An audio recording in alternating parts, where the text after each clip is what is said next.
上次德贤景致的隐喻没说完，这次我们讲后面几个。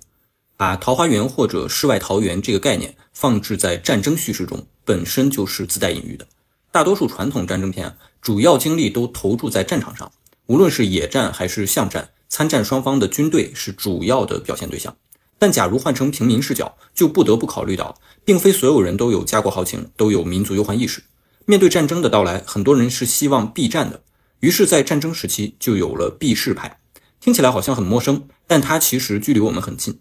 美国50到60年代就曾掀起过避世运动，他主张精神解放，反资本主义，反物质主义，最初活跃于文学艺术领域以及社会活动领域。威廉·巴勒斯的小说《裸体午餐》就是一个代表，他后来呢也被拍成了电影。诸多绘画、音乐、戏剧、电影甚至服装都受到过避世运动的影响，比如摇滚乐、爵士乐以及朋克机车风格的服饰和文化，美国嬉皮士，这些都包含了避世的思想。建造末日避难所，准备生存所必需的物资，也是源于避世的思想。所以避世派并不陌生，它已经潜移默化地影响了很多人，包括人们对待战争的态度。那么在德贤景致中，对避世派的态度就十分明显。人们确实度过了2年平静的时光，但葛指镇最终还是被战争摧毁，桃花源不过是美好的幻想。人们想的都是大厦将倾，非一目可知。我就是个老百姓，就算我豁出命上阵杀敌，能改变多少？可人们忘了，覆巢之下焉有完卵，整个国家都面临灭顶之灾，这世上哪还有什么桃花源呢？就像片中莫德贤对妻子说，你们就是大事。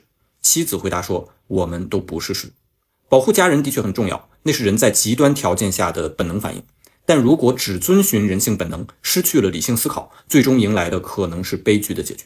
所以家人固然是大事，但又不是事，只有先把小家放下，把安乐放下，去反抗，去战斗，才能更好地守护他们。正视历史，重塑认知，这是所有文艺工作者的责任。德贤景致在这方面做的就很好。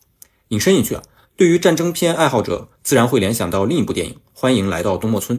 这部韩国电影无疑是战争片中的一抹亮色，它轻松活泼，充满了喜剧元素，并且最重要的是，它构建了一个与战争隔绝的桃花源，也就是东莫村。它完全符合陶渊明的描写，阡陌交通，鸡犬相闻，其中往来种作，男女衣着细如外人，黄发垂髫，并怡然自乐。这里的村民不了解外面的世界，也正是问今是何世，乃不知有汉，无论魏晋。他们不知道外面正在打仗，甚至不认得枪，不认得手雷，完全不知道这东西有多危险。所以当一个美军飞行员、3个北朝鲜士兵、2个南朝鲜士兵再次相遇，就发生了啼笑皆非的故事。喜欢德贤景致的观众，如果没看过《欢迎来到东莫村》，非常推荐去看一下。说德贤景致是平民视角，大家应该不会有什么意见。平民的转变是这部电影着力塑造的主线，这里面包括莫德贤一家，也包括其他村民。最开始大家都在逃难，即便自己的家人被日军所杀，即便自己亲眼目睹了日军的烧杀抢掠，但他们没有勇气，或者说自认为没有能力去反抗。所以太爷一出场就是寻死，死能保全尊严，能落叶归根。中国人是很信奉这个的。唯一有忧患意识的就是莫德贤，他是个钳工，会修炮，还会制造各种器具，包括灌溉用的水车、发电用的机器、广播用的喇叭。同时他还把家里的日常用品增添了杀伤力，一把菜刀一下就能把10几公分厚的案板劈开。这些细节其实在暴露他的潜意识，这个潜意识就是人物发生转变的契机。所以当侵略者到来，奔走于街巷，号召大家反抗的就是莫德贤。这种从逃避到反抗的转变不是想当然的，不是人在面对危险都会有的。电影里塑造的老百姓，比如最先在村口撞见日本兵的卖货郎，他第一反应就是逃跑，往外跑。比如看见莫德贤扛着旗杆的村民，他说的是莫看我，我帮不上忙，然后就关上了门。面对已经到来的屠杀，人们的反应就是逃避，就像莫德贤说的，把头埋起来。这种刻画绝不是丑化和歪曲，它是惨痛的历史事实。日军发动侵华战争之所以能那么顺利，势如破竹，就是因为当时整个中国是一盘散沙，人们是愚昧的，认知是狭隘的。而在莫德贤的鼓舞下，人们开始拿起武器与日本兵拼命，为的也是自己的家人能活。于是他们取得了初步的胜利，阻止了3个日本兵对几十个村民的屠杀。但真正的觉醒远未到来。在得知又有一股日军要来扫荡后，众人迅速做鸟兽散。可他们逃得了吗？3个日本兵都束手无策，10几个日本兵加上坦克，岂不更是坐以待毙？最后也只有莫德贤在视死如归的精神下，带领炮兵们打了一场死人打的仗。我们说平民的转变在这部电影中是具体并且克制的，它不像那些激情澎湃的作品渲染着团结就是力量，所有人都打了鸡血，奋起反抗，完成英雄式的壮举。仔细观察你会发现，最后的战斗只是靠莫德贤一家和剩余的炮兵完成的。那些村民去哪儿了？这是电影的留白，是最具现实意义却又颇向观众的一盆冷水。我们的民众倘若面对战争，真的都已经觉醒了吗？电影中的国军是一个什么形象？萧衍的机炮组贪生怕死几乎是写在脸上的。为什么那门炮老得修啊？他们这些年从来没干过正事，防空炮没防过空，一直在跑。既然不用，那这个花费重金买来的宝贝疙瘩怎么会一直坏呢？这个答案没有明讲，但仔细琢磨就能明白。因为只有炮坏了，他们才有正当的理由不用上战场。所以大概率是这样，每到关键时候，萧衍就会故意把炮弄坏，交给莫德贤去修。从莫德贤对待他们的态度来看，他大概也是知道的。所以当梅德福积极主动的给莫德贤开欠条，萧长官的态度极不情愿。本来炮就没坏，让你走个过场而已，到最后我还欠你钱，他肯定是不乐意的。但这事儿不能声张，摆不上台面，就只能忍着。到割止镇之后，这些国军干了什么呢？假模假样的练兵，配上莫德贤放的那首假惺惺，还有卖货郎低声嘲讽的装一本正经，都是在反讽。日本兵到来，他们该派上用场了，这群人却跑去河里洗澡了。真到他们和日本人干的时候，也是立马就暴露了他们低下的军事素养，朝着一个没露头的日本兵打光了所有子弹，10几个人打一个，愣是打成了烈士。在子弹打光之后，割止镇的牌子也恰好掉落，5镇2个字露了出来。这也是一个隐喻，暗示着割止不在，武力重现。其实不光这对士兵，祖峰演的那个江防军长官也并不是什么正面刻画。他向萧衍出示征调令的时候，有意不让对方看清，也就是说他可能根本就没有征调令，这只是在混乱局势下拉人的借口。这种整体上对国军的负面刻画，其实是在反映一种难言的现实。正面战场的国军部队精神意志涣散，军事素养低下，是缺乏战斗力的。单靠他们想取得抗日战争的胜利，显然并不现实。只是这方面的话不能说太多，也不能说太满。部队出身的蓝小龙对这方面的把控还是很有经验。片中有2个细节值得一说，一是尹正演的那个日本兵被冲上来的士兵和村民包围时，他说：“我知道你们没有子弹，让我走，和平。”他手里是有枪的，但他知道此时的中国人已经懂得反抗，他无法杀掉所有人，所以只能假意求取和平。但紧接着子弹送来了，拿枪的人迅速装弹，日本兵只能放下武器，被连扇耳光也只能嗨。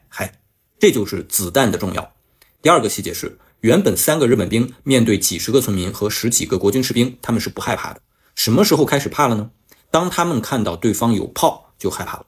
但这时候他们误以为那是反战车炮，等第1轮炮击后，他们才明白这不是反战车炮，而是机关炮，于是露出庆幸的表情。什么意思呢？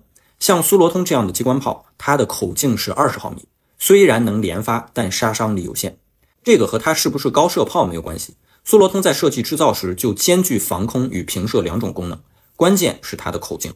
我们通常所说的大炮，它的口径下限就是20毫米，也就是说再低1毫米它就不属于炮了。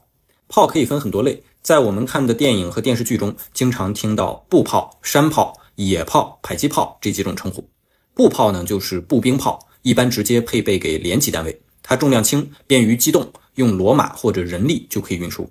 这种炮射程短，通常只有3-4千米，主要目标是打掉敌人的机枪阵地。它最初版本是1战时期法国研制的 M1916 式37毫米步兵炮，1战后逐步发展到75毫米左右的口径。山炮则是更正规独立的炮兵装备，一般是师一级的炮兵团才有的，口径一般都大于75毫米。它的威力更强，射程更远，而且很方便山地作战，所以称为山炮。为什么便于山地作战呢？这就要说到炮弹发射出去后它的抛物线了。当你攻击的目标它前面有树林、山坡的阻挡，你想打中它就得绕开这些障碍物，那么往高处发射，用更大的仰角就能避开这个水平方向上的障碍，最后击中后方的目标。从弹道特性上归类，它就叫榴弹炮。山炮就属于榴弹炮。野炮就是野战炮，是比山炮威力更强大的炮，射程呢也更远，口径也是大于75毫米。我们不说现在说的就是2战时期的口径。那么它的弹道是相对平直的，但初始速度更快，穿透力更强，因为它的发射这个仰角低，所以打得更远。这种就叫加农炮。它更适合这种平原的大兵团作战，因为炮弹射速快，不像榴弹炮那样先得上天划个弧线再落地，所以对坦克这种装甲单位杀伤力也很强。它有个比较好辨认的特点，就是这个炮管更长。迫击炮呢，它的射程较短，可能就几百米，远的几千米，但它有个最大的优势，就是能打反斜坡后的目标，属于典型的见高不见远，但是威力还可以。一般口径在60到100毫米之间，这些是常规意义上的炮。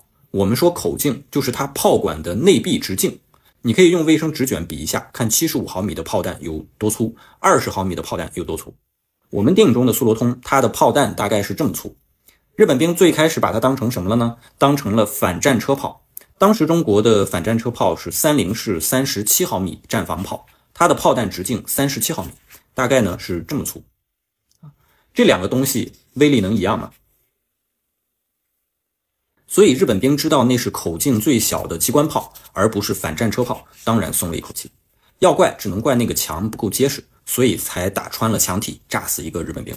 如果是37毫米的炮，第一炮他们就不在了。那么真要打坦克，20毫米的炮弹显然是不太够的，所以要打很多发。我看到网上有很多互相搬运的文章，说德前景治是烂片，因为苏罗通这个炮厉害得很，电影编剧呢和导演根本不懂。这个文章写的是稀烂啊，逻辑很差，也没有什么专业性，但是被搬运了很多次，都是12月8日发布的。但通过对这几个账号的分析，我发现它的原作者是这个被标注为优秀影视领域创作者的账号。粗略看了一下它的其他内容，也是一言难尽吧。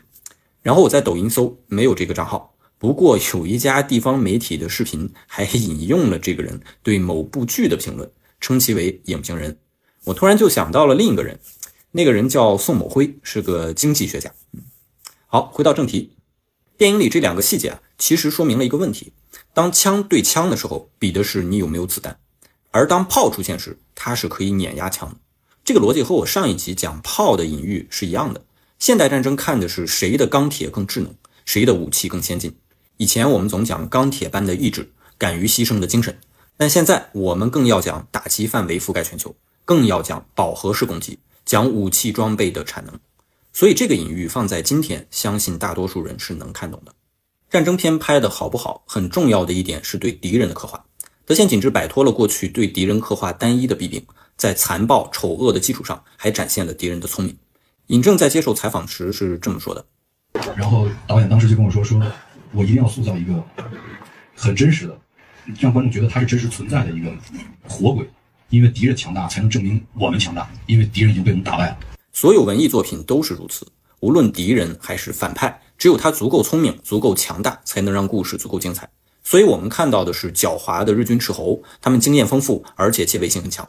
随后从日军大部队抽调出来的10几个日本兵，他们组织有序，分工明确，战术素养是远比那几个国军强的。这个很重要。我们常批评那些抗日神剧，其实很关键的一点就是他把日军塑造成傻子，把伪军和汉奸塑造成二傻子，那就是拿观众当大傻子。敢与我们为敌，他必然是有一定实力的，就算放在今天，我们也不能轻敌。莫德贤的儿子因为发烧导致了耳聋，这个意象颇有深意。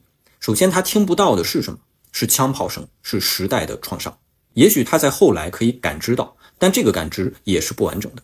也就是说，即便是出生在战乱年代的人，他对这段历史的感知，对那种刻骨铭心的恨已经打了折扣，更何况我们这些生于和平年代的人。假如说等闲作为战后几代人的代表，那么他听不到的除了战争的枪炮声，还有上一辈对历史的评说。这一点在后面有呼应，也就是太爷骂猪那一段。我们是观众，是高贵的消费者，但我们当中何尝没有不识大体的猪呢？猪只知道吃喝拉撒，饿了就哼哼，饱了就制造粪便，就算死到临头也不会反抗，顶多哼哼的大声一点而已。要让猪识大体，知道什么是头等大事，就和让聋子听到你的声音一样困难。在莫德贤的台词中也有呼应，我们做的事没人晓得，我们的子孙与世长存。这难道不是骂我们的吗？是，但骂得好。有骨气的创作者就应该这么骂，有骨气的观众也不怕被骂。至于妻子耳聋，更多的表意是女性在战争中所受的伤害。其实这个过度解读的话倒没太有必要，因为剧情是妻子在坦克的炮口下非常近距离的被震伤了。要知道那个距离还是在炮口下面，换谁都得聋。电影那个镜头拍的还不够写实，真实的开炮画面应该是这样的。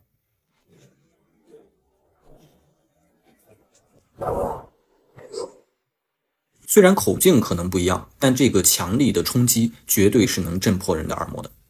最后要说到苏罗通这个炮的改装，日军坦克很狡猾，它藏在障碍物后面，苏罗通这种小口径的炮根本伤不到它。墙面作为掩体，能很好的削弱炮弹的杀伤力，所以对莫德贤他们来说，想不到办法就是等死。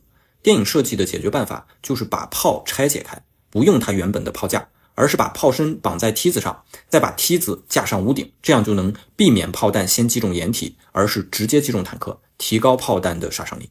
但这样一来，稳定性就大打折扣，所以就有了后面几个人轮番上阵，用肉身为代价去开炮的情节。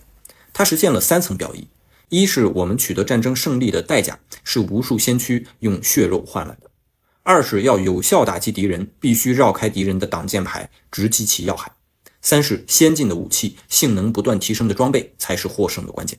于是日军坦克被炸毁，而此时那位仅存的日本兵又出现了。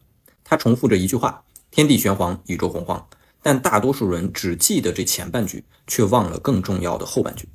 过江的时候，我一直在确认方向，一直在确认方向。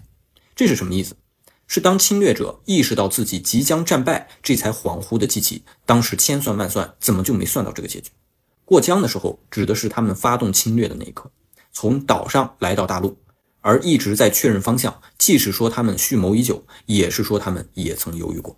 正如今天的日本，如果还没办法确认正确的方向，那只好由我们亲手来给你这个方向。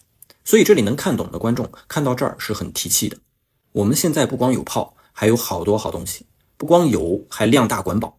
对岸搞事的人想不想试试呢？好了，德贤景致的18个隐喻我们就讲完了，建议把23个双关和这18个隐喻连起来看。那么下次见。